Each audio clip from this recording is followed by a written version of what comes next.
There we go. Hey there. Time for our lunch hour chat today.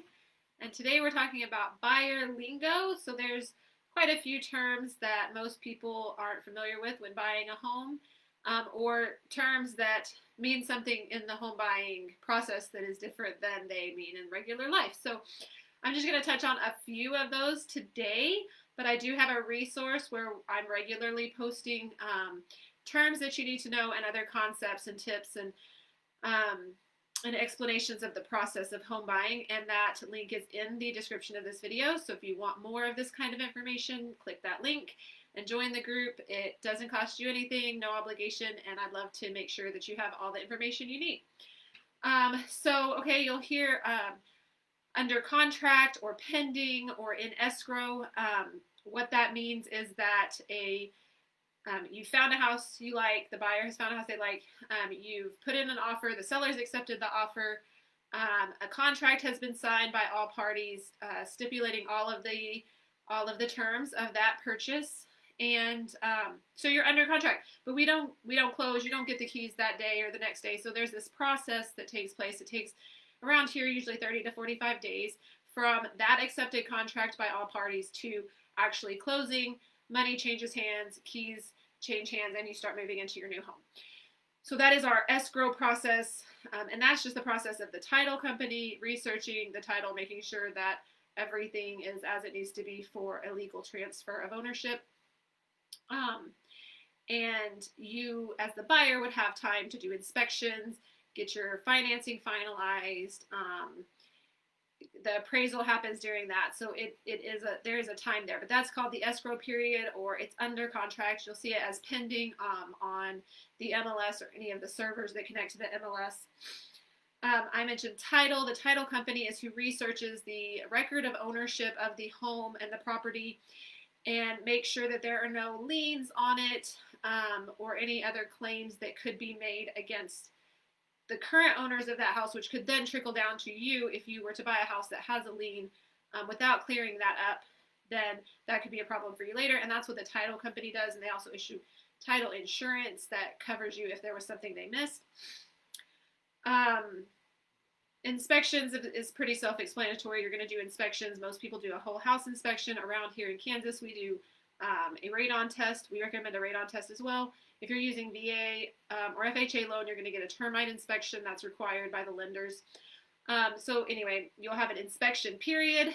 10 days to 2 weeks is usually how long those last. And then during that is when you can get all of your inspections, and you are able to renegotiate based on the results of those inspections if needed. Special taxes is something that you don't hear everywhere, but you hear a lot here where I am. Manhattan and Junction City both have a lot of areas with special taxes. And what those are is they are imposed above and beyond your general taxes for a set amount. It's a set amount of money, a set amount of time. So unlike general taxes, they don't fluctuate. I generally see 20 to 25 years on special taxes, but I actually the other day found one that was 40 years. So that time could vary, but it is public record, so we can easily find out how much time is on those special taxes. And what those are used for is when a new neighborhood is built, they're used to cover the expense of putting in roads, drainage, utilities, all of those things that you need to add to build a neighborhood. The county or city will impose that tax to help offset those costs, and then divide it up over the number of years per property, and then you'll pay those. They can be paid ahead or paid off early, and that can also be a selling point. If you have a property in an area that a lot of people are wanting, but specials are common, if your specials have run out before maybe the street over specials, that can be a really big selling point as well. Earnest money, when you put in a contract, you send earnest money to the title company. Here it goes straight to the title company. Other places it's different. But you will put in the earnest money. That is your skin in the game. It is, when you sign a contract, it's a binding legal agreement, regardless of the earnest money. You are obligated to fulfill the terms of the contract, and you cannot cancel the contract outside of the terms that allow for that. However, the earnest money is also showing the seller how serious you are about the contract. Therefore, the more earnest money you put in, the more serious you look, the more appealing your contract could be. So that's another point of negotiation in the contract. Easements. You may occasionally see reference to an easement in a listing, frequently in the seller's disclosure. An easement can be many things. Often we have utility easements, just say maybe there's a utility box in your yard, or something that the utility company would need to access for maintenance, and they have an easement allowing them to enter your property and to have that piece of equipment there on your property. You don't really have a choice about that kind of utility easements. You could also have an easement if, say, this is more common in rural, but if your house is one place and the neighbor's house is behind it and they need to go through your property to use the drive to get to their house, there may be an easement for use in that kind of situation. So lots of different types of easements and reasons for easements, but it would be something to pay attention to, because basically it means somebody else has a right to access and use your property in whatever way and for whatever purpose is specified in that easement. And you would want to know if you're buying a property where that exists. Not necessarily a bad thing, but you should be aware of that. And then a contingency on a contract means that there's something that if not fulfilled, you don't have to fulfill your part of the contract. So frequently, the most frequent use of contingencies is when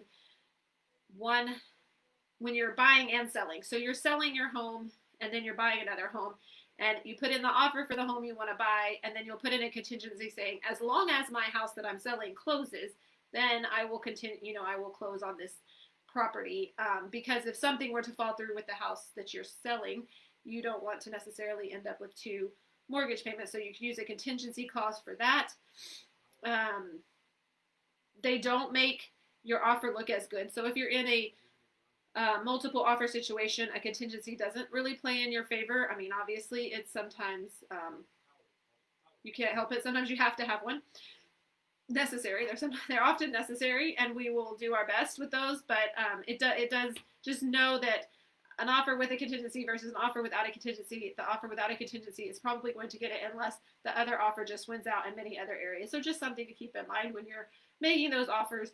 There's also different places in the contingency that different aspects of the contingency that can make it better or worse. I have also done contingencies for military families moving here, that we've done contingencies that if their orders were to be changed or canceled, that they could cancel their purchase contract. So that is an option. Again, it doesn't necessarily make your offer look amazing, but it is an option. It is a way we can write that in there to protect you.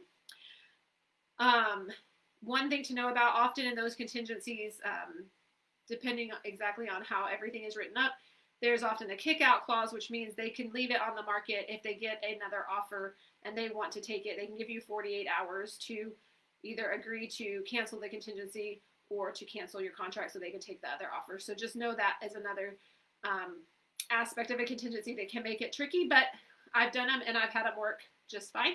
So it is definitely an option. Okay, so those are the words that I had decided to talk about today, and we're already almost to 10 minutes. So again, if you want more of this kind of information, you want to see videos with steps of how the whole home buying, house hunting, contract process works, all of the things you need to be thinking about during that process, join the group. I put the link in the description of this video. Just click there, request to join, answer the questions. I'll let you in, and you can check out all that information to help you with that home buying process. We've got a couple more days to talk about home buying. Next week we talk about selling and the things you need to know about if you're a seller.